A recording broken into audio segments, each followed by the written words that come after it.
Very good morning to all the participants. Today is the last day of our 4-day research-oriented FDP on advanced computing techniques. Today resource person is Dr. Rajesh H. Kulkarni Garu. He will join within 2 minutes. So try to cooperate all the participants.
Good morning, one and all. Hearty welcome to day 4 research-oriented FDP on advanced computing techniques organized by Department of CSE, Lakhireddy Balreddy College of Engineering.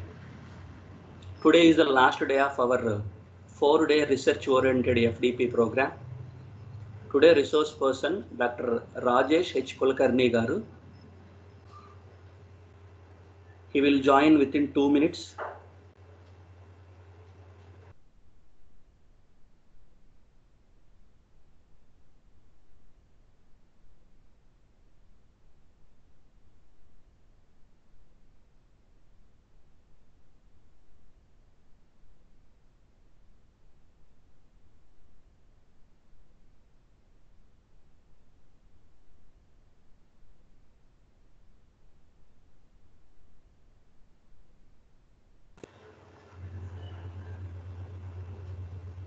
Good morning, one and all. Hearty welcome to day 4, Faculty Development Program on Advanced Computing Techniques, organized by Department of CSC, Lakreddy Balreddy College of Engineering. Today, resource person Dr. Rajesh Kulkarni garu. So you'll join within 2 minutes. So all of you try to cooperate. Today is the last day of our faculty development program.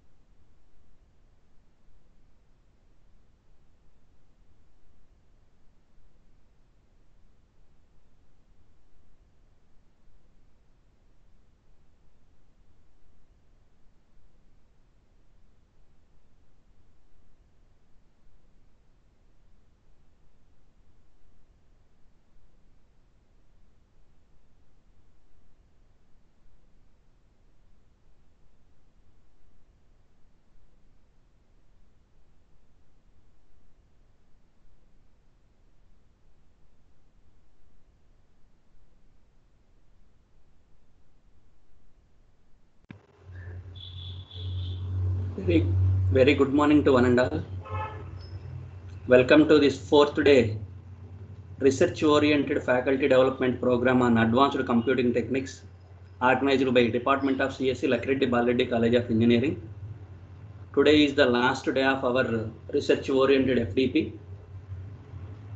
So that today's resource person, Dr. Rajesh Kulkarni garu, will join shortly.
I request all the participants, please mute yourself.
I request all the participants, please wait 5 minutes. So due to emergency work, today's resource person join shortly within 5 minutes. Please cooperate.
Good morning, sir.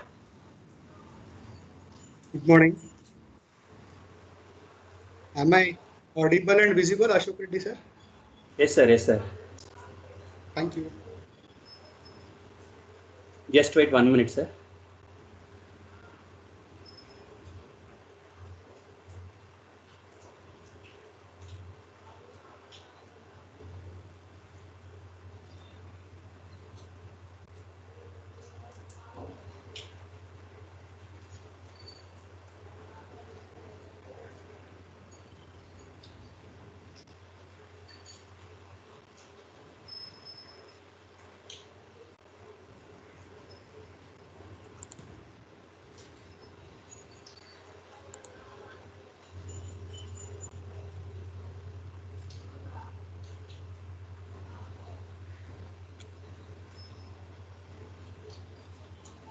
Respected resource person, day 4, Dr. Rajesh Kulkarni garu, HOD of our department, Dr. D. Veeray garu, my colleague Naik garu, Praveen garu, participants of various colleges across the country. A very good morning to one and all. Today is the 4th day, that is last day of our research-oriented FDP on advanced computing techniques. Today we have one of the senior most resource person, Dr. Rajesh Kulkarni garu. Before handing the session to Rajesh Kulkarni garu, just I would read the profile of Rajesh garu. Dr. Rajesh Kulkarni garu, he did his BTech in the discipline Computer Science from Dr. Baba Saheb Ambedkar, University Aurangabad. He completed his MTech from JNTU Anantapur. He did his PhD from JNTU Hyderabad in the discipline CESC, Computer Science and Engineering. Dr. Rajesh Kulkarni garu present working as a director of Srimati Indira Gandhi College of Engineering, Navi Mumbai, prior to SIGCE. He played various administrative roles such as assistant director, vice principal, accreditation coordinator, HOD of computer science and engineering, and the coordinator of various programs in his previous organizations. He have the span of 24 plus years, both teaching and administrative responsibilities along with the research oriented nature. He authored 5 books, 8 patents, and published 70 plus research papers in Scopus, SCI indexed journals.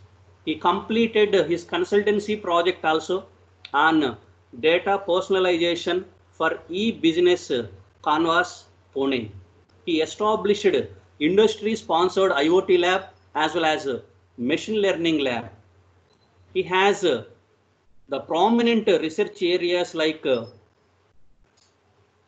software engineering, data science, machine learning, IoT, human computing, and interface, and the many more areas like computing techniques, computer networks, and other things.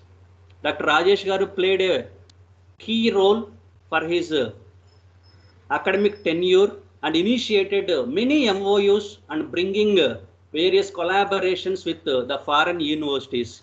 He traveled many states for his teaching excellency, and he delivered 80 plus career awareness programs in addition to this academic environment. Dr. Rajesh is a passionate teacher, motivating speaker, author, publisher, and a change agent for organizational transformation in the journey of his teaching excellence. Around 15,000 participants are immensely benefited for the lectures, FDPs, seminars conducted by Dr. Rajesh Garu. He is a founder of Uma Publications Nanded, and he have Cave Academy in Pune. He is a distant associate for IP Adventure LLP company and IPR startup companies. So very fortunate, sir, Rajesh Garu. Thank you. Thank you very much for your acceptance to our FDP. Thank you once again for acting the resource person in this day 4, sir. Thank you. Thank you, Ashok Reddy Garu. Thank you, Lucky Reddy Balreddy College. Very, very well-known college. Since our career began, we have been hearing about this college. By the way, am I visible, audible? Just somebody tell me. Yes, sir. We are visible and audible. Yes, sir. Okay. Right. Yes, sir. Thank you. Thank you. Thank you. Sir Rajesh Garu, just yes, sorry for the interruption. Our HOD Garu, Veera Garu will address just 2 minutes, sir. Yeah, no issues. Yeah. So, good morning to one and all. So, first of all, my sincere thanks to the Professor Rajesh Garu for accepting our invitation in spite of your busy schedule. So, thank you, sir. Definitely from your session, all our faculty community will be benefited. So, thank you, sir. Thank you, Veera Garu. Thanks.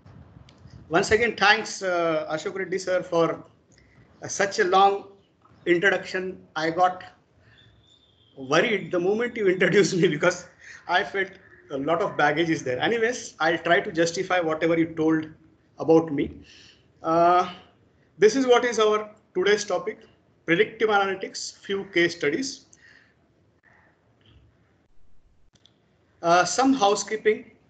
Let's all mute our microphones. If you have any questions, do put them in the chat window. I'm sure LBRC team will coordinate and will try to answer a few of the questions, and we'll try to take offline few of the questions. Before I start the session, I have a humble request. Go to a website by name menti.com, www.menti.com.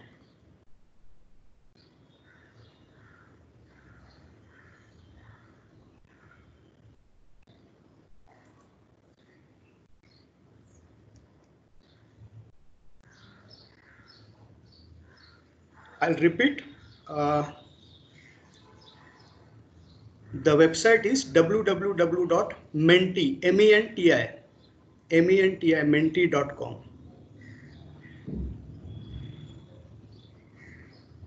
Okay, there is some challenge.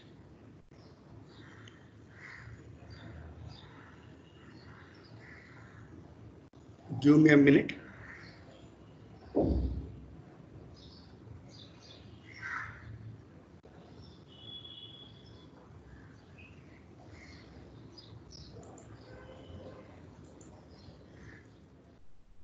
Lot of softwares, so maybe the system has become a bit slow.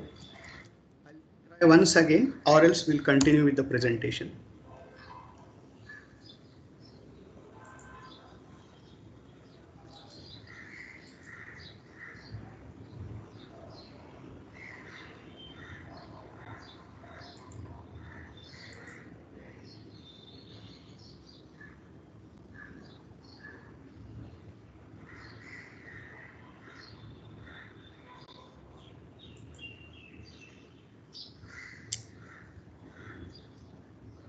Okay, hopefully this is visible to you. Go to menti.com and enter this code 208258. 208258. I think it is visible on the screen. And there is a question. I read out a question. What applications come to your mind when you come across the word predictive analytics? So you just mention one word or two words in that. And somebody just, I'll give half a minute and I'll go to the presentation. I'll repeat. You have to go to www.menti.com and use this code 208258. And you have to answer the question, what applications come to your mind when you come across the word predictive analytics? So I'll give half a minute, and post that I'll start the presentation.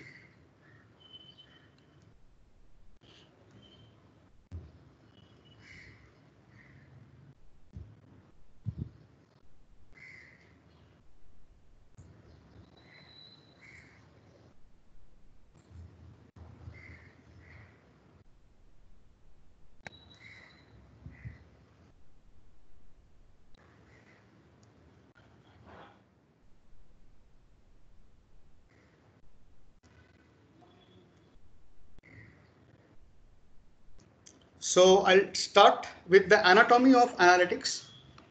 Just a reminder, if something goes wrong, somebody has to tell me, audio, videos, anything. So here, if you look at the anatomy, analytics 1.0, it was Sir, code once again, please. Excuse me, sir. Please repeat code once, sir. Okay. Please repeat code once again. Okay. Okay. 208258. Thank you, sir. Okay, Thank you, sir.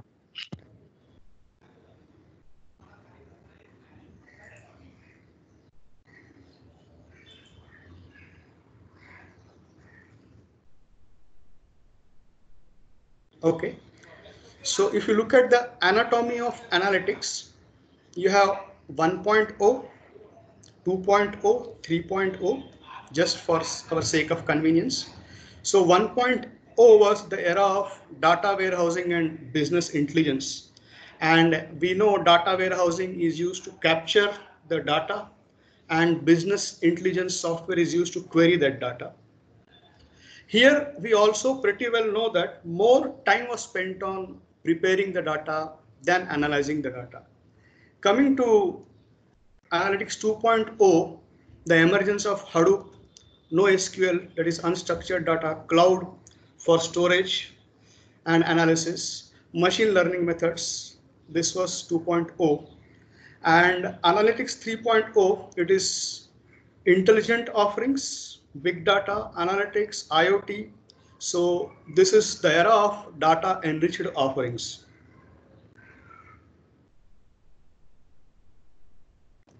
So this third bulleted point, G, you know, G is a company, General Electric. It uses a platform by name Predix and Predictivity. So this is for industrial internet applications and asset or operation optimization applications. So this is a predictive analytics platform.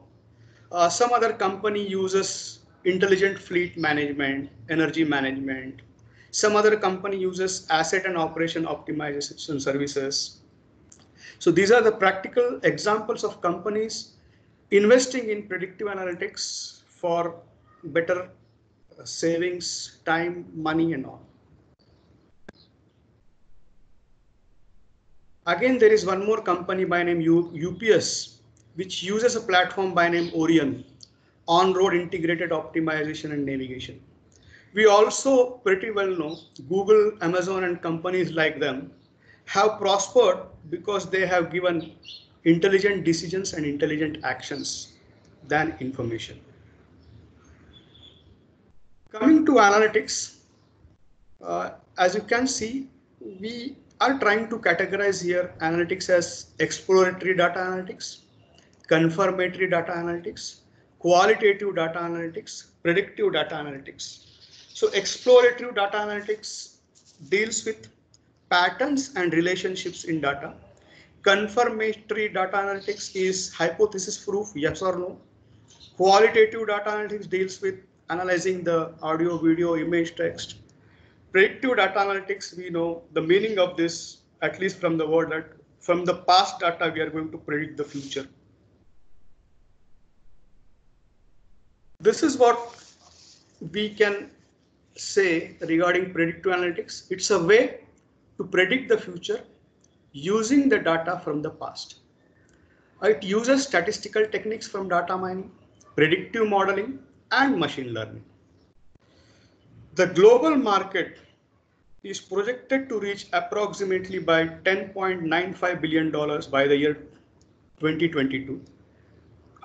This indicates the predictive analytics markets. At least we are pretty sure, all of us academicians are pretty sure about these tools for predictive analytics, say RapidMiner or Weka or R. We know that RapidMiner or Weka or R, they'll be used for various purposes, such as I want to reduce the churn, I want to increase the profit, so on those lines.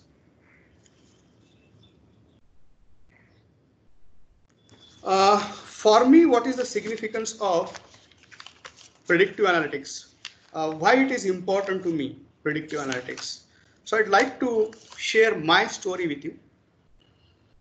I am a mentor for a company by name Ignition Incubation Center. So, and this Ignition Incubation Center is started by my friend, Mr. Sunil Jadhav. So these are few of the incubating companies. Like one company is Ignis Nova. This company, the other name for this company is AgriFortel. So what is the specialty of this company? Is crop monitoring and yield prediction. There is one more company by name Intellect System and Automation. They give the customized tech solutions. And there is one company for hydroponic aquaponics. So this is the place where this team of Ignis Nova or AgriFortel is visible here. They are students of BITS Pilani, and we are incubating them. This is the place, this is the office. And what this Ignis Nova or AgriFortel company does is, it will be predicting the yield, it will be predicting the diseases in the farms. So related to farmers, it will be providing a suite for all the activities. You can see here, these are the farm visits. This is an Agropreneur award is received to this team. So what was the problem statement Ignis Nova started with? So the challenges of the farmer, we all pretty well know. Nobody needs to tell anybody, because we are all farmers. So we know that getting the right price at the right time is the desired thing, which rarely happens. The farmer has to sell to the local trader. Corporates usually buy from the big traders, who in turn buy from the local traders. So there is a mechanism here. So go between people are there. So everything related to farming is uncertainty. Everything related to farming, whether it is yield, whether it is farming activities, is uncertain. So we know that analytics could bring some sanity, analytics could bring some certainty in this business of farming. So what AgriFortel suite is trying to do is, it is collecting a lot of data. It is doing a lot of field visits, using drones, specialized cameras, satellite data, paid data of satellite, free data, analyzing the trend on the ground. It does crop health monitoring, crop performance for accurate harvesting, yield prediction. So there is a linkage here. If the yield prediction is done in time, if the yield statistics are prior available, then that will solve the price fluctuation, because the corporates will know in which region how much quantity of yield is available, and there is also higher possibility of they directly reaching out to the farmer and taking the yield from them. Now what further AgriFortel tries to do is, it does precision agriculture support. Okay, so when to do pesticides, when to do irrigation. It does forecasting of the disease, and we know that for a farmer, if the farm plants get diseased, there is no lead time. There are no symptoms available of the disease, and the crop damages, by the time he knows that there is a disease, the crop damages is nearly 35 to 40%. So this suit tells at least 7 days before the disease, so that the farmer can take prior action on that disease. So basically what it is doing is it's doing prediction, it's doing predictive analytics. So disease plus weather plus satellite data. So it is helping the farmer prepare himself to take prior measures. Now, the story of AgriPortal is a story of hard work. At least 500 and more research papers studied exhaustively, 200 acres farm field visits, surveys, lot of pitching to all the regulatory bodies, governments, usage of drone, high precision camera, satellite data, machine learning algorithms. So usage of paid satellite data sources, free satellite data sources, resolution we have restricted for up to 15 centimeters as of now. This is what the suite AgriPortal uses. Technologies, it uses a combination of AI, big data, remote sensing, TensorFlow, big data frameworks, data visualization softwares, Python, tools, cameras, drones, sensors. Cameras are rather custom camera, very costly, not less than 20 lakhs. High-end GPUs for training of algorithms. Now, but the problem is me being an academician and me being a mentor there. So what I said is I'd like to share this info. I'd like to share this everything related to Ignis Nova to my peers in the academics. They said, no, sir, don't tell anything, which algorithm we are using, which software we are using, which camera we are using, which drone we are using, which papers we referred. So though I want to tell the story, I am in a dilemma in the sense I cannot share anything. That's why everything is confidential. So what is the way then? I said, I know the other way. The other way is being an academician, being a part-time researcher, some research I have to do along with my teaching activities.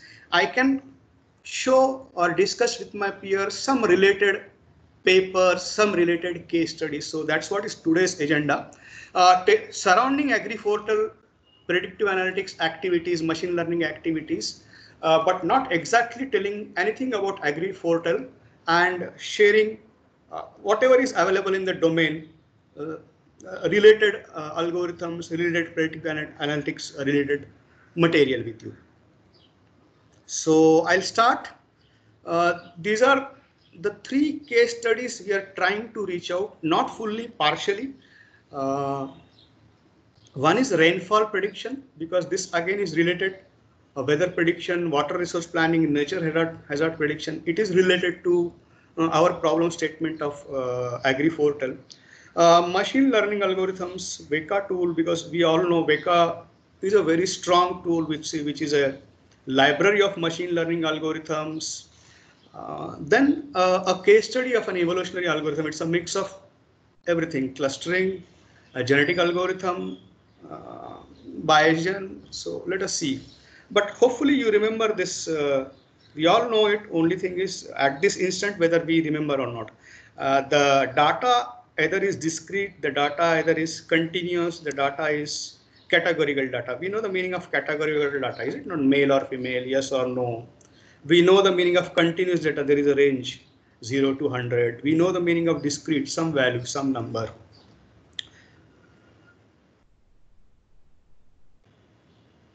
Actually, I referred a paper. I'll share with you the paper link also for discussing this rainfall prediction. So that paper has used a model which is a combination of SVR and ANN. And it also uses ensemble EMD for rainfall prediction. At least we all know the long forms of SVR, ANN, is it not? ANN is artificial neural network. We also say BPANN, that is back propagation artificial network. So there will be an input layer, there will be an output layer, there will be hidden layer, there will be neurons, and there will be from the input layer, the flow will be from the input layer to the hidden layer, from the hidden layer to the output layer, and from there, along with the error coming back, taking the weights and biases, readjustments of the weights and biases, ultimately giving the output. That's what we pretty well know about artificial neural network. If it is SVR, we know that it is SVM, support vector machine, and we know support vector machine is used for classification, is it not? So say the classification is male or female kind of. I'm just giving a literal meaning of classification. So SVR is, again, SVR is the support vector machine using regression. Now, many of the papers which we referred for rainfall prediction, they use numerical prediction models, they use Bayesian model. Few of the recent rainfall prediction techniques use machine learning algorithms, GA, genetic algorithms, SA, simulated annealing, CPSO, chaotic particle swarm optimization technique.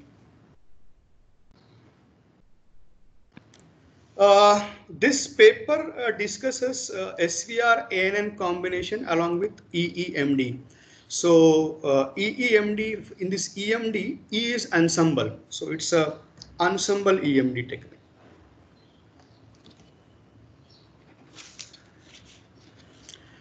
Just take few minutes to, not few minutes, few seconds to go through this diagram. So this diagram actually indicates the entire mechanism of rainfall prediction.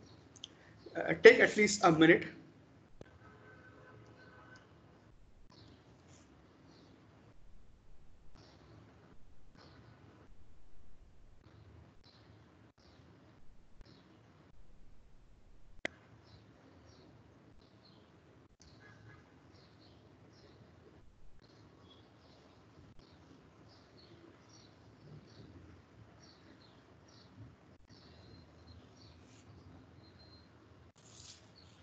Okay, we'll try to go through the flow. What we are looking at here is, this is my rainfall data, and this is a time series, and you know the nature of this data, which is non-stationary, non-linear. This is my data. It is provided to a mechanism called as EMD. Here EMD stands for empirical mode decomposition. EMD stands for empirical mode decomposition. And when I say EEMD, it stands for ensemble empirical mode decomposition. So if you are able to look at here, this is my time series rainfall data. And in this time series rainfall data, what I am looking at here is, post this EEMD, I am looking at something called as IMFs. IMF1, IMF2, IMF3, IMFN, and so on. There is something called as RN. So just to start with, this IMF stands for intrinsic mode function. IMF stands for intrinsic mode function. Okay. So what we are doing here, at least we are able to see that this time series data is being split into components. So that's what this EMD is doing. It is dividing this time series data into components. It is dividing this time series data into components. So again, you have these labels here called as short period and long period. You have label here called as short period and long period. So what they have done is they have used the model where they have combined SVR and ANN. But how they have used it? SVR they have used separately for short period data. Suppose this is the complete data. Among that complete data, when the components are there, IMFs are there. So for the short period IMF, they have used the SVR. Support vector regression, and for the long period data they have used this ANN, artificial neural network. Okay, so what's happening here is, you can see pretty well. First, again I'll repeat, the rainfall time series data is provided to EEMD. So this is ensemble empirical mode decomposition, IMF1 to IMFN, and this RM is a residue. So you have short period data and you have long period data. Now again, before going for prediction, these IMFs are being provided to something called as PACF. PACFs, PACF1, PACF2. It means for every IMF there is a separate PACF, and I recollect the long form of PACF as partial auto correlation function. So it is derived from auto correlation function. So okay. So what is the role of this partial autocorrelation function is it will be finding the correlation with its own lagged value, Okay. So what is the significance of this PACF? The significance of this PACF is helping in determining the output in a more accurate way, in a more timely way. So what it does for that, it will be pre-choosing these IMFs. So what kind of IMFs are better suited? The maximum continuous IMF data which are outside the confidence interval. So these kind of IMFs are suitable. Then we know the standardization step. Hopefully you remember the normalization activity in data mining. So the standardization is done. Then this is provided to the model, whether it is SVR model or ANN model. So post that the summarization of all of them is done. This is auto summation, this is summation, and then the result is predicted. So what they are predicting basically, they are predicting basically the rainfall.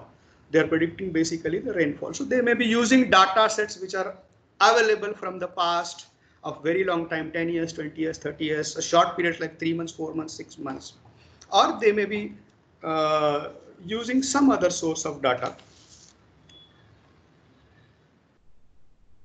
This is what is our EMD algorithm. The EMD algorithm, again I'll repeat the long form of EMD, empirical mode decomposition. So I'll just on a higher level I'll try to relate with this algorithm. Okay, take this XT as our rainfall time series data. And what the empirical mode decomposition algorithm, what is the job of that?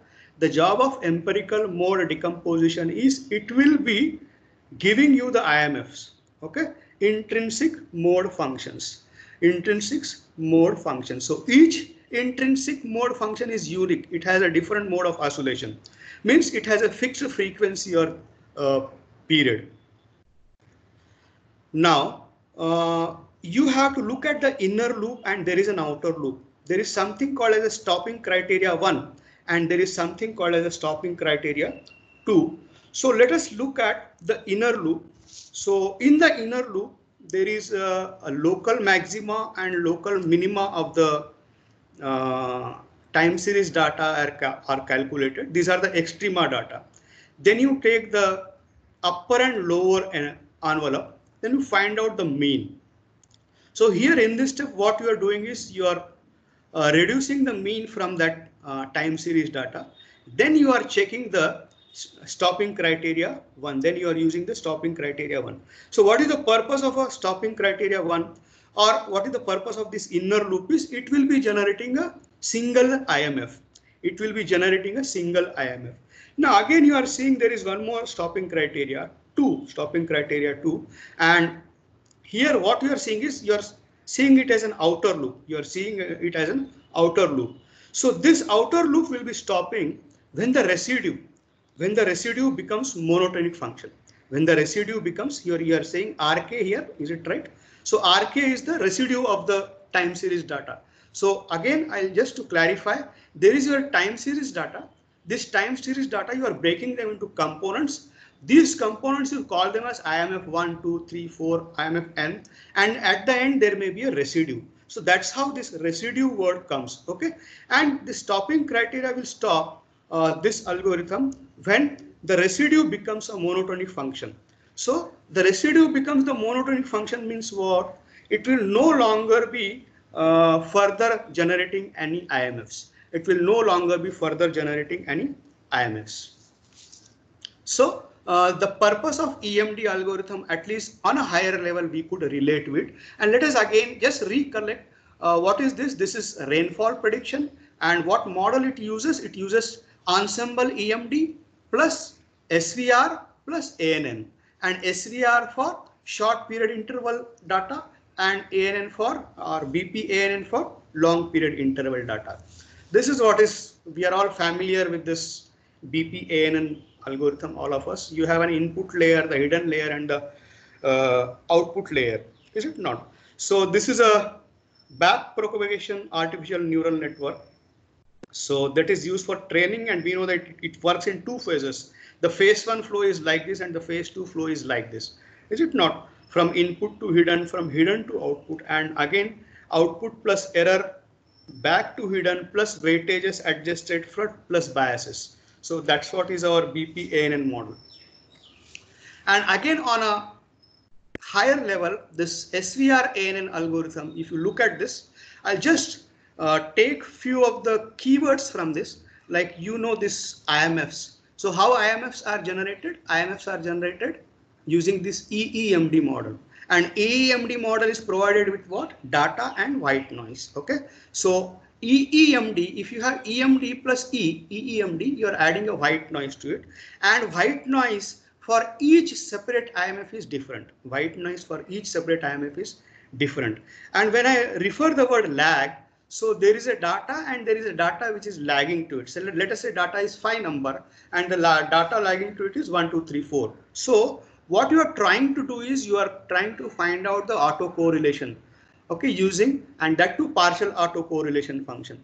So this is what, then post that, we know that before prediction it will go to the PACF, and from there the normalization happens, and from there the SVR model is used. So that this on a peripheral or on a higher level, this is what is our generic way of mechanism of rainfall prediction using ensemble EMD, using SVR for short-term intervals and ANN for long-term intervals.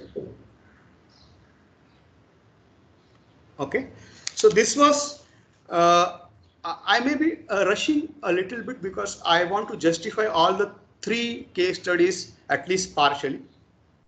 The second case study is I'll try to justify is machine learning. Maybe we'll explore few of the contents of the Weka tool. I'll try. If the machine becomes slow, I'll show directly the screenshots. So we all are familiar with machine learning. Nowadays, this has become a buzzword, and at least in this lockdown, all of us have gone for certification or FD fees on machine learning and grabbed a certificate. But we are all familiar with data mining subject, and we are trying to establish ourselves in learning more and trying to claim that we are familiar with machine learning, we are familiar with analytics, we are familiar with TensorFlow and so on. But machine learning, we know supervised, unsupervised, and reinforced learning.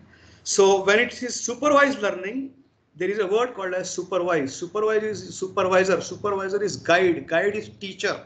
So there is a teacher. There is a teacher in supervised learning algorithms, and that is a class variable, and it predicts the class variable. What the supervised learning algorithm does is it predicts the class variable, is it not?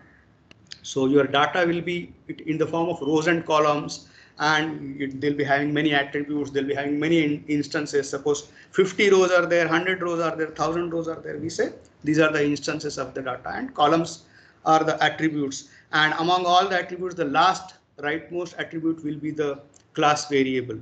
When we are speaking about the supervised learning, when I say supervised learning, hopefully you all know that supervised learning indicates classification algorithms. And when I say unsupervised learning, all of us remember, at least connect with one word, that is it's a clustering algorithm. Now, the supervised learning algorithm, if it is predicting a number, then it is using regression algorithms. If it is predicting a string, then it is using a classification algorithm. So our data is in the form of rows and columns. Usually, if it is Weka, we know that we'll be using that Excel CSV files, is it not?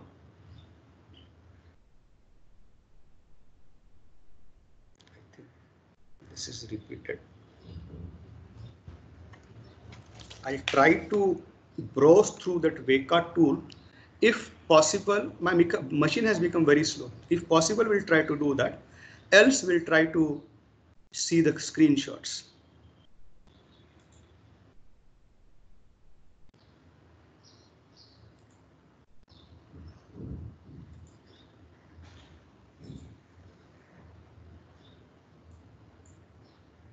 Okay, are you able to see here the Weka tool?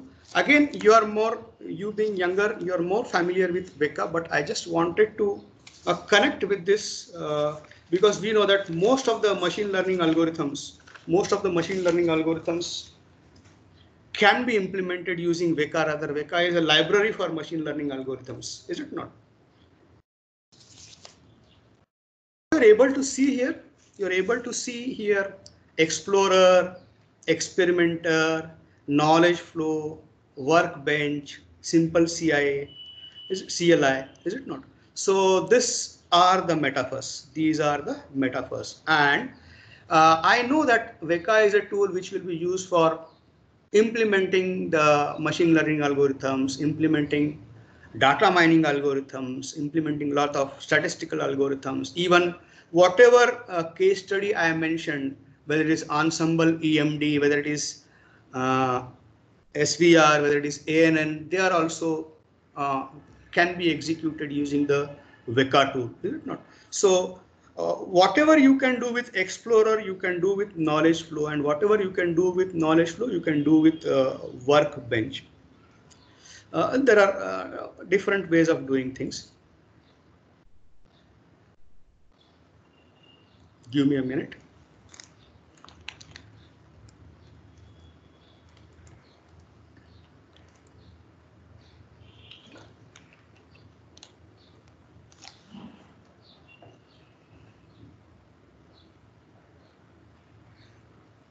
Okay. Hope you are able to see this pre-process. I'll just try to juggle through all the options whichever are enabled or disabled. I can see here pre-process is one of the tabs which is enabled. Rest of the tabs like classify, cluster, associate, select attribute, visualize, these are disabled. So what I'll try to do is I'll try to click here, and I see here something called as filters. So I went in this pre-process, and in pre-process there is something called as filters. So rather, we know what is the meaning of pre-process, is it not? Pre-process is pre-processing, and pre-processing in data mining, we know what we do with pre-processing. We can do multiple things. Redundancy can be removed, missing values can be added, all that activities. So a pre-processing activity in Weka is called as filters, and you can apply a lot of filters here. You can see here, like here I went for the supervised filters. There are two filters visible again, attribute based filter and there is instance based filter, is it not? For example, if I click here, okay, so I just will repeat again. I went to pre-process filters, and filters, many tabs. So this, as you can see, it is selected here, resample. Again, give me a minute. Let us try to explore the Weka folder. Sorry. So I went in C drive, and C drive program files. In program files, I went to Weka 3.8.4, and then there is something called as Weka manual, is it not? I try to load that. I'll take not more than 10 minutes, don't worry for this.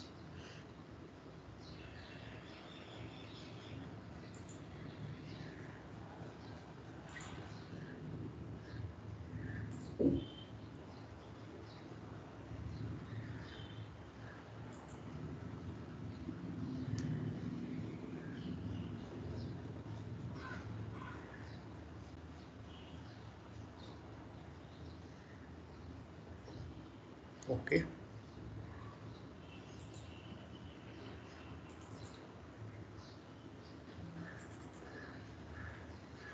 So as you can see, I went into C drive, then program files. There is a Weka folder which I had downloaded for installing Weka. I'll go to data, and I can see here, what is this? We all know these are the data sets. So anything related to my domain is there. Yes, weather data is there, normal and numeric data. A supermarket, we always use this example. But what is the famous example we all academicians always use? This is the IRIS data. Hope everybody remembers that we use the .arff format in Weka, is it not? The Weka files, they are the .arff. So these are all the data sets available. What about IRIS you can tell? What about IRIS you can tell? So iris, you know that it's a type of a flower, is it not? So iris flower. So but iris flower itself has 3 types of flowers. So when I clicked on that iris, you can see here. Are you able to see here? Okay, when I clicked on that iris data set, you can see here. Whatever is visible, let us try to check slowly, is it not? I'll take this relation name is iris. How many attributes are there? 5 attributes. So among the 5 attributes, 1 attribute will be the class label. What are the rest of the 4 attributes?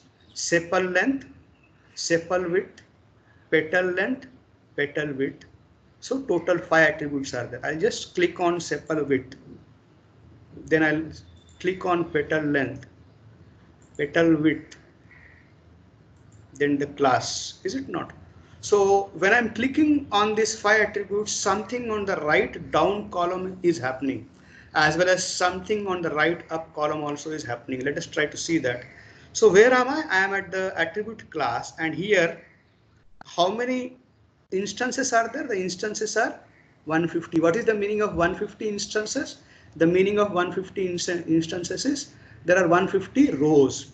So here you are seeing 3 types of iris flowers: iris centosa, iris versicolor, iris virginica, and count of each of them is 50, 50, 50, totaling 150. So as we are hit the class label, so this blue color indicates iris centosa, this reddish color indicates iris versicolor, and this whatever is the color indicates iris virginica. So let us look at the sepal length now. What I'm seeing, the sepal length, these are the attributes of the iris flower, 4 attributes: sepal length, sepal width, petal length, petal width. So I can see the range minimum to maximum 4.3 to 7.9, and I know here that there is overlapping. Similarly, sepal width is there. Here also I know there is overlapping. So what this overlapping indicates? That overlapping indicates a lot of confusion, lot of redundancy. So petal length, I see there is at least separation for this blue color wala. Or petal width, at least there is a separation for this, is it not? Less overlapping. What it indicates is, so I cannot use sepal length and sepal width to our problem statement, and I can use petal length and petal width for our problem statement. By the way, I forgot to mention what is our problem statement. The problem statement is, we are predicting, suppose somebody comes with a new data, and he asks us, this is which type of iris flower? This is which type of iris flower? This is our problem statement. And what should be the answer? So the answer should be iris, this blue iris color iris flower, or this iris flower, or this iris flower, that centosa and vernicolor and all those 3 iris flowers. So answer should be categorical, either the first iris flower or the second iris flower, third iris flower. So you are classifying it, you are predicting it, given the input data, you are trying to tell, given the input data, you are predicting, or the model is predicting what kind of flower it is, So for this problem statement of predicting which type of flower it is, so we may have to use, we have to select the best of the what do we say, the best of the attribute. So at least when I see visually I know that petal width can be used or petal length can be used on those lines, isn't it? So I'll not go further, but I'll just show here classification, and in the classification there is something called as, this option is by default selected, no? Cross validation 10-fold. This is for small data, but we know that for larger data we have to use something different. Now in classification I'll press on this choose, and when I press on this choose, I know that there are various options. For example, which type of classifier I am going to use, Bayes or lazy or meta. I'll go again, I'll press here.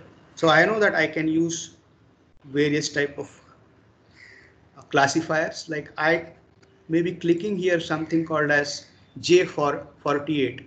Can you connect with J48? You may be knowing that decision tree algorithms, no?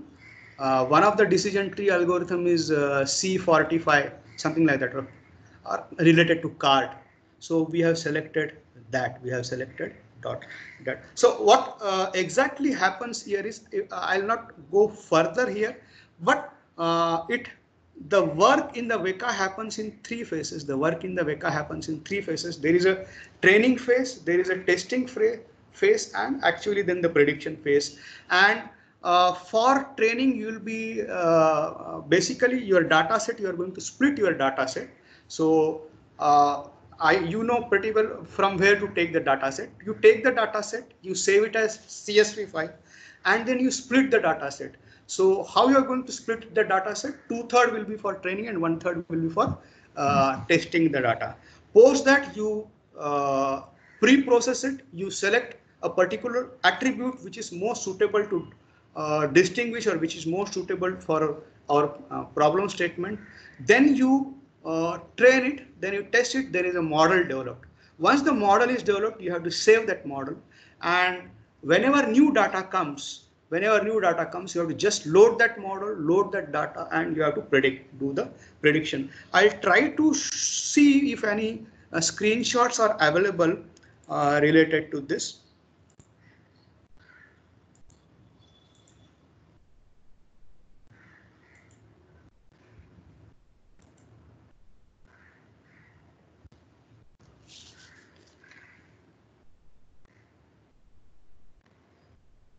As told, the machine is a bit low.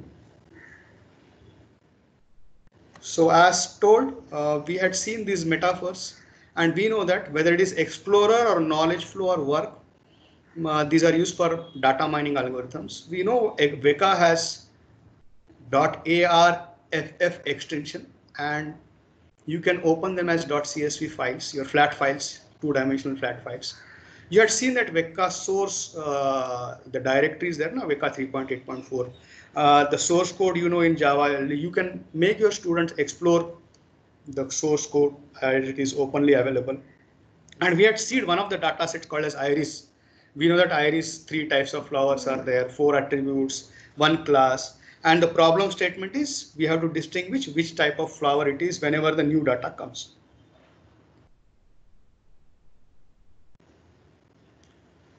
I just may be repeating few of the points which I mentioned, but still. So we are classifying, or our class label should be the last item in the data set. And as we had seen our iris data set, sepal length and sepal width cannot be used to distinguish the iris flower because it has a lot of overlappings that leads to confusion to the mining algorithm. We had also seen visually, at least with human eye, petal length, because there is automated way also when you follow the process, a petal length and width which can be used to distinguish, and it is these are the 2 attributes which are useful for the algorithms. So the machine learning algorithm here, it will be identifying, just as with our naked eyes we identified that petal length and width are useful. Similarly, the algorithm will also identify the useful attributes. What is the need of identifying the useful attributes? To overcome the confusion to the machine learning algorithm, to overcome redundancy, overlapping, and so on. again, there is a repetition, but still, this is the IRIS data set which is available in this Weka folder. When you are seeing here class label for IRIS, you have separate for each flower for Iris centosa, versicolor and virginica.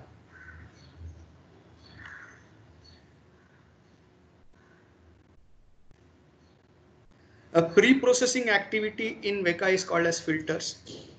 So we have to predict the class value. We here indicates the machine learning algorithm has to predict the class value. The structure of the model depends on the algorithm. Suppose which algorithm I had selected when I tried to show you, the algorithm I had selected was that decision tree algorithm, is it not? C4.5 algorithm. So what will be the result? The result structure will be a tree. So result can be a mathematical function, result can be in multiple ways. And that is dependent totally on the algorithm. So here you can see the overlappings of the attributes. When I selected sepal length as an attribute, but when I selected petal width as an attribute, there is no overlapping such. Here only one instance is overlapped. Similarly here for petal width also. So as you can see in this screenshot, the algorithm which I had selected was this J48, which is a tree algorithm, which is a decision tree algorithm, which is a C4.5 algorithm. And what I am seeing here is my data, and the data I know is I have to select is IRIS. What you are seeing here is I had gone into the filters, and I had gone into supervised filters, and then I had gone into instance filters. So maybe I had selected resample while practicing that I had taken. Here what you are seeing is the classifiers which are available, is it not? And you know that the classifier I had selected was J48. Here J48 is selected, then and output type I had selected as plain text. You can take HTML or any other kind of output available. This is the training model, output of the training model. What you are seeing here, this matrix is very important. This matrix is, and that too this diagonal is very important. So A indicates Iris centosa is again perfect. Iris versicolor is again perfect. But here there is one instance where there is imperfection. And this is what is my model. This model I have to save it. And these are various calculations here.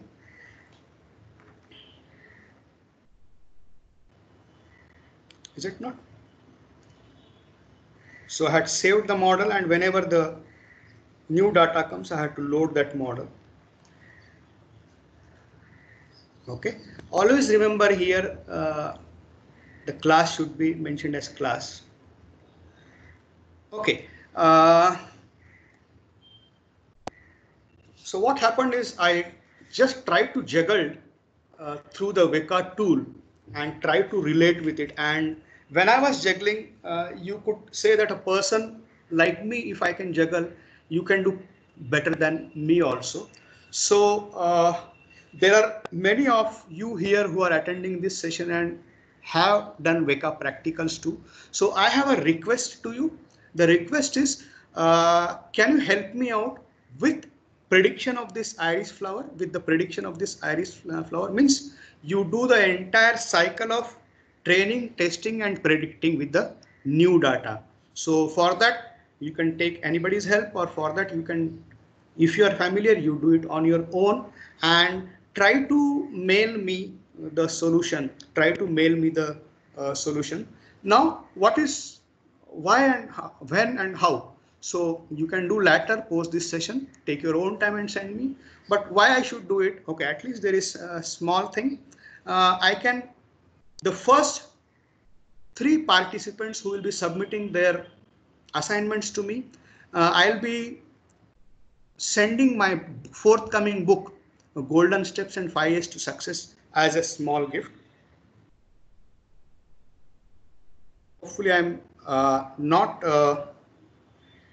rushing through the presentation, but I have one more case study. So let me check it where it is. Okay. Sorry.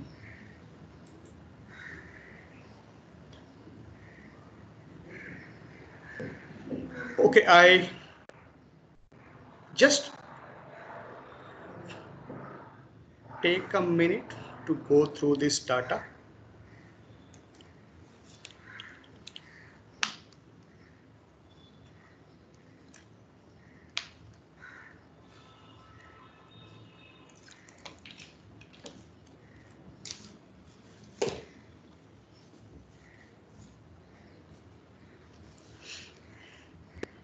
What I'm seeing here is, I know there are 9 attributes and there is a class label, and this data I know is from the data set census, American census data sets information. At least when I look it, I know that this is information regarding persons, like he's a white male person, he belongs to United States, his salary is less than 50,000, he is never married, he has a child, and kind of things. Whether it is bachelor's, whether it is college, whether it is past 12th, HSC, these may be 2 numbers. I can see the type of data here. This male, either it can be male or female. So can I say it is a categorical data? Yes, it is a categorical data. And this can also be categorical data, is it not? And this is, can I say this is continuous? Yes, this is continuous. Can I make this discrete? Yes, I can number them: married, never married, with married, with spouse. Here also I can number them. Here also I can number them. So basically what I'm saying is there are 10 rows here, 10 instances, and there is one class label. So I am removing the class label because I want to perform clustering, is it? So the first step I am doing is I am discretizing this data. The first step I am doing is I am discretizing this data. So just look at this. I'll highlight this. So how many instances are there? There are 10 instances. How many attributes are there? There are 9 attributes. Can I call it as a database T? Yes. Okay. How many continuous attributes are there? A1, A2 and A4. I can go to here A1, A2 and A4. So A1 has numbers like 25, 18. A2 has these numbers. A4 has these numbers. So I am calling this as continuous data because it is in range. It is in range. Is it not? The rest of the attributes, you know, they can be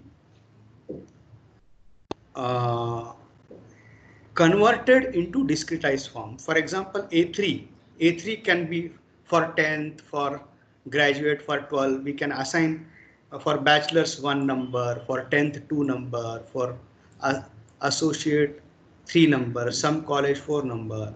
So A8 can also be converted for male 1 number and for female 2 numbers. So what we have done here is, except A1, A2, A4. What are A1, A2 and A4? A1, A2 and A4 are the continuous data. Rest of the data we have converted them into numbers. For example, male, female, or HSC, graduate and 10th and so on. Now what remains is we have to discretize this A1, A2 and A4. So just let us again look at A1, A2 and A4. A1 has this range, say 25, 18. So what is the biggest number here? Yes, 52 is the biggest number in A1. There may be a smallest number also, at least. Okay, 18 is the smallest number. Similarly, A2 may be having some biggest number and a smallest number. A4 may be having some biggest number and some smallest number. Okay, I request some of mute. Some noise is coming. Some noise is coming.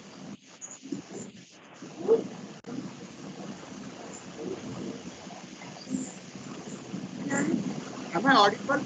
Okay. Yes, sir. I request all the participants, please mute yourself. Okay. Noise is coming. I request all the participants, please mute yourself. Try to cooperate. Right. Now let's look at this A1, A2 and A4. How they are discretized. If you look at A1, as we had seen, the smallest number was 18. We call it as minimum. And the biggest number was 52. We call it as maximum. So I found out the difference between them and call it as deviation, and it is 34. And I am finding the interval by dividing it with k. K is a user specified value called as 3. User specified value called as 3. So this is coming as 11.3. So what is the interval we have selected? 11.3. So we are starting with 18 and we are adding 18 plus 11.3 plus 11.3 plus 11.3. So we have made 3 distinctions for discretization. We'll be entering the value 1 or the value 2 or the value 3 or the value 3, and we'll be entering the value 1 for discretization if the range is from 18 to 29.3, because we have added to 18 that interval 29.3. So 29.3 plus again the interval 40.6 plus again the interval. So like this we have made the distinction. So for A2 and A4 attribute also you can do the same way.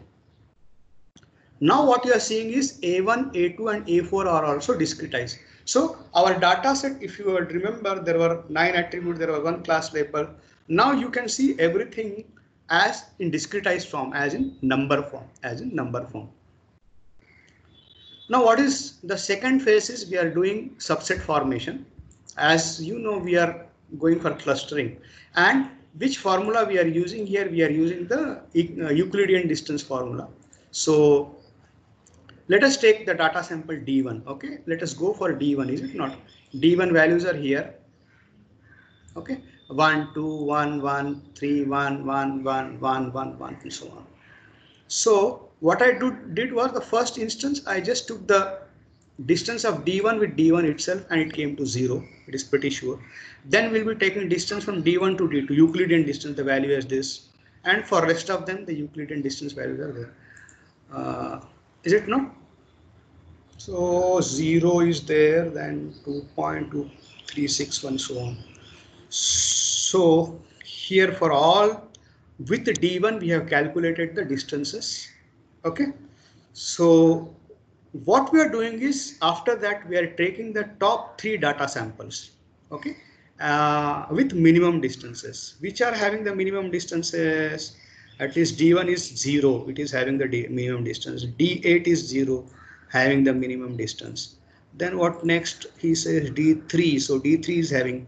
So these 3 we have taken, D1, D3, D8, okay, and we have formed them into one group.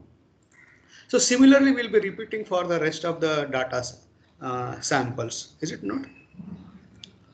So similarly what we are doing is D1's distance we had found out with rest of the data sample, and D2's distance will be finding out with rest of the data samples. Here what you are seeing is here is you are not finding here D1, D3, D8 because we have separated them into a separate subset. So let us say subset 1 and subset 1 will be consisting of D1, D3, D8, and D1, D3, D8 is not visible here. So D2's distance from rest of them, and again repeat the same steps.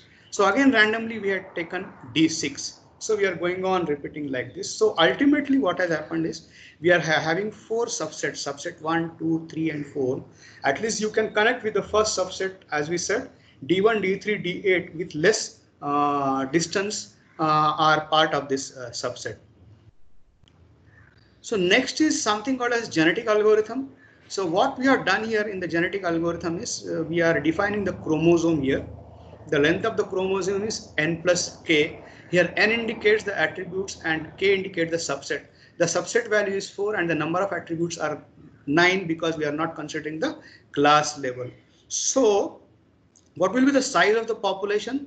9 plus 4 is 13. So 13 multiplied by 4. So when we are considering the number of chromosomes as 4. So here we have taken the binary values which are random values, and we have taken the 4 by 9 matrix here. I may be rushing because I have a hard stop at 11:30. That's why I'm rushing a bit, but I want you to go through this. So the 4 chromosomes are generated: C1, C2, C3, C4. Okay. Now I know that A1, A4, A8, A1, A4, A8, if you remember them, okay. And I also remember subset S1 and S3, they'll Why? Because there is a condition here in this chromosome. So what is that condition? That condition I'll explore here.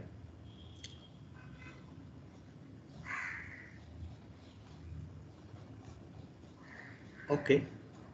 So at least this table is like this, it is generated. So you have in which cluster number this A1, A4, A8 and the data samples, because we know that these data samples belong to some subset, at least this D1, D3, D8 belong to subset number 1, like that you can connect. Then we are using the fitness computation, and for fitness computation you are using this 3x3 contingency table. Okay, so post that you are calculating the bias factor, then you will be repeating this for rest of the attributes also. I am rushing, sorry, but at least you go through the buzzwords whatever I am quoting. So here the bias and fitness values are visible here. Then we are going for selection criteria, and for that we have taken C1 and C3 chromosome, with the higher values of this Bayesian function. And then you know the genetic algorithm has a step called as crossover operation. So how this crossover operation is performed? We are taking two parents, that is C1 and C3, and we are generating two childs. How we are generating the two childs? We are taking the second part of the parent 2 and merging with parent 1, is it not? So like that these two childs are generated. Then we are performing the mutation step, and post that mutation step, again mutation step here somewhere, what I can show is instead of 0 it is 1, so post that I am updating the population, and then I am putting this in the table, and ultimately I am terminating, leading to 2 unique clusters. So I rushed it, I am extremely sorry, but I had a hard stop at 11:30, hence this. So guys, this was all about today's presentation, and I think I tried to cover what? 1 minute.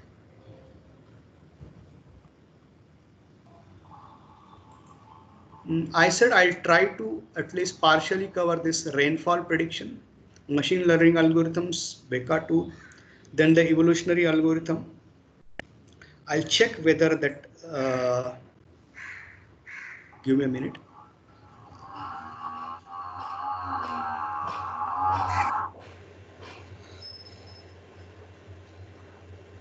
Okay, this is what is the Mentimeter result. I just read out the keywords and I'll read out the question what I see. What prediction? What are the keywords here? Under system, fantastic. Information extraction, machine learning, prediction, AI, marketing analytics, AI powered analysis, COVID-19, or All the participants mute your mic.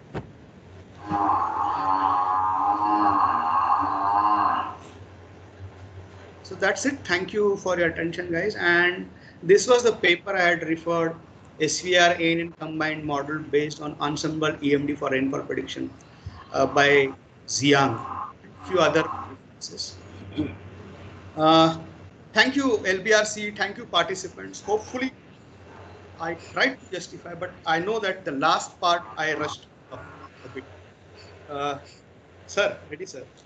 Yes, sir. Thank you, sir. Thank you, Dr. Rajesh Garu, for your active participation and active lecture. Sir, one minute, sir. I am Padmaja, sir, working as professor. Sir, could I get the paper what you have shown in the PDF, last PDF? It is a clustering model, right?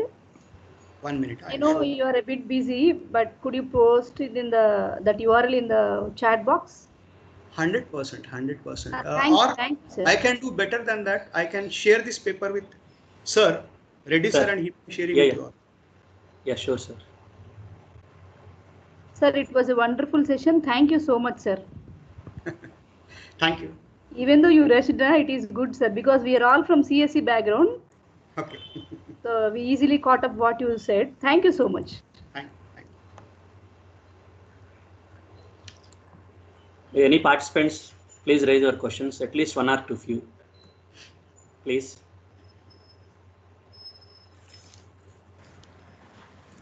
Hello. Hello, sir. Good morning, sir. Good morning. This session was very nice. I have one question. Okay. I'm from Maharashtra, Pune. Okay. What percentage of error is allowed in predictive analytics? Okay. Am I getting it right? Are you saying error percentage? Yeah. Okay, that's a very interesting question, but again, that depends on application to application. When I do prediction for my application, I'll be taking around 9%, 12%. That's what we are trying at our. There is no firm range of that percentage. There may be, but this is what we are following. Okay. Sir, one more question, if you allow. For this pandemic, which we are suffering from, coronavirus, what will be the trend? How it will be predicted? Okay. By which model it will be predicted? Okay, this is what is whatever the generic content of my syllabi was discussed today. I think those tools can be explored. Those tools can be explored to start with. But again, not sure, because everybody is a PhD now in pandemic data sets, COVID data set, and everybody has fallen. So I cannot answer, at least right now. Okay, sir. Thank you, sir. Thank you. Very nice session it was. Thank you. Thank you. Thank you.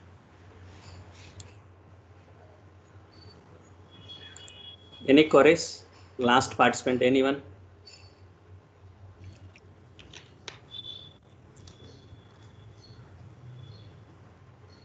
Sir, Rajesh Kulkarni, sir, this is Hemlata. Hello, madam. Lakredi Balreddy College. Hello. Thank you very much, sir, for accepting my invitation and taking the session. So I'll be very thankful to you. You had initiated that. And a very nice session. Okay. Thank you, sir. Hopefully you enjoyed the session. Yes, sir. Sir, thank you, Lakireddy Balreddy College management team. That 5 days we feel very interested, not even a single day, all different topics, but interrelated. I felt very much happy, and I sit with a pen and paper. That is that the people you made me like that. After so many years, I sat with pen and paper. The credit also goes Padmaja working. Yes, sir. Every resource person and management team of Lakireddy Balreddy College. Sir, Madhvilata ma'am, thank you so much. Thank you, Rajesh, sir. Thank you. Thank you.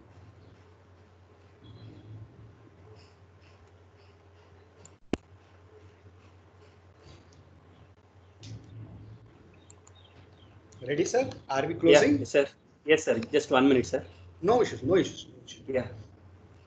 I thank from my bottom of heart to the resource person, day 4 speaker, Dr. Rajesh Kulkarni Garu, Director of Srimati Indira Gandhi College of Engineering, Navi Mumbai, for his valuable, interesting lecture, even in busy schedule.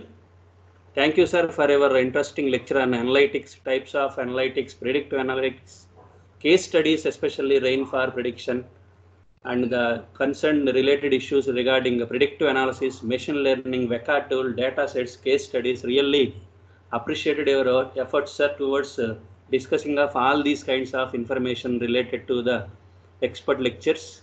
Really, your lecture was useful to many young researchers and the participants, sir. Definitely, your session meets the requirement of our research-oriented FDP. Thank you. It's time to the vote of thanks of oral session. On behalf of our college management, principal, and our department, once again, my personal thanks to all the resource persons. Day 1, Dr. C. Raghavendra Rao Garu, Senior Professor, Professor of CSA Department, Hyderabad Central University. Day 2, Dr. M. Babu Reddy Garu, Head of the Department, Computer Science, Krishna University. Day 3, Dr. E. Suresh Babu Garu, Assistant Professor, NIT Warangal. Day 4, Dr. Rajesh Kulkarni Garu, Director of Srimati Indira Gandhi College of Engineering. Really, these 4 persons enlightened lectures were given, and these lectures delivered by the 4 experts are inspired by many researchers and the participants. Definitely, these participants could able to meet their requirements before this FDP. So before starting of this FDP, our thoughts are, so let us conduct one research-oriented FDP, especially for the young researchers, towards the problem statement and how to focus into the problem statement and how to validate the requirements and how to complete the research-oriented work. So based on that, we planned this FDP. Hope that we could able to meet the requirements of the participants. I thank to all the participants for our active participation. Really, 16 states participants are participated into this FDP, 4-day FDP. Very much happy. My personal thanks to all the participants across the industry as well as across the India even. I thank to the HOD of our department, Dr. D. Veeraya Garu, for his support to plan this kind of FDP. I thank to beloved principal and academic leader, Dr. K. Apparao Garu, and our college management for providing this kind of platform to conduct the FDPs, research-oriented FDPs for the benefit of faculty as well as the researchers. Finally, I thank to the colleagues of this FDP program, Praveen sir, Nayak sir, Basha sir, for their help towards the smooth conduction of this program. Once again, thank you very much, sir, Dr. Rajesh Garu, for your valuable presence even in the busy schedule, sir. Thank you. Thanks for coordinating very well, Reddy sir and Veeraya sir. Thank you. Yeah, I request all the participants, just within 1 minute, the day 4 feedback link will be uploaded into the meeting. So let me fill the meeting ID and let me fill all the required fields. Hopefully, you may get the participant certificate shortly. Let me bear 1 or 2 days. We'll finalize the data among all the participants and we'll issue the certificate. Please cooperate. Thank you, one and all. Just within 1 minute, the day 4 feedback link will be activated. Just fill the feedback and complete our feedback things accordingly.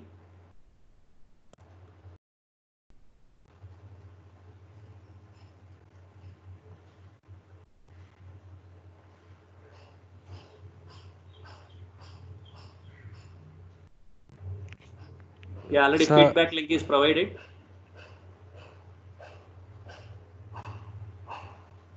The feedback is mandatory. We will check 4 days feedback and we will finalize the certificates.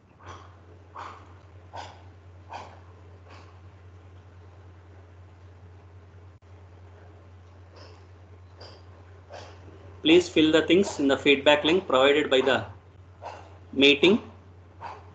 Complete the specifications. All 4 days feedback is necessary for providing the certificate.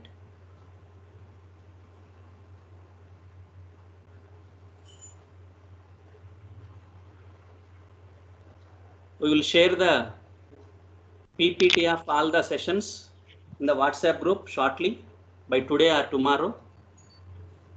Sir, good morning. Good morning, sir.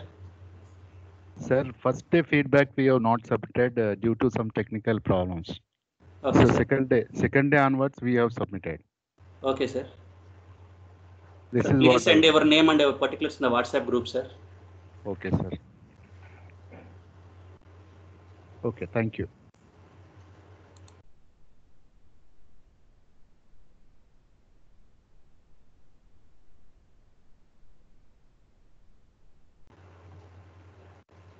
Mike, sir.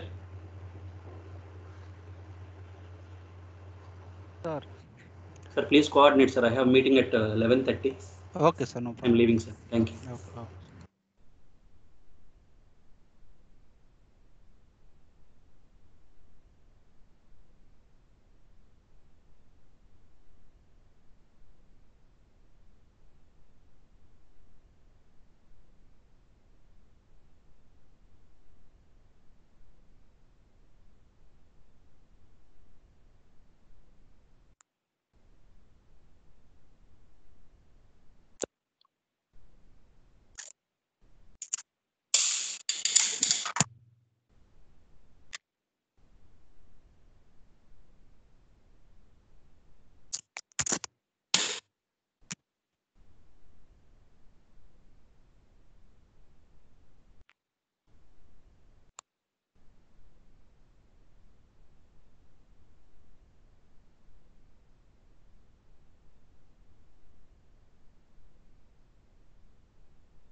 Yeah, certificate may be today evening or tomorrow. We will send the certificate. We'll check all the feedbacks and attendance sheet. Then we will send the certificate by today evening or tomorrow morning.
Sir, today's feedback is submitted, but first day feedback I have not submitted due to some technical issues.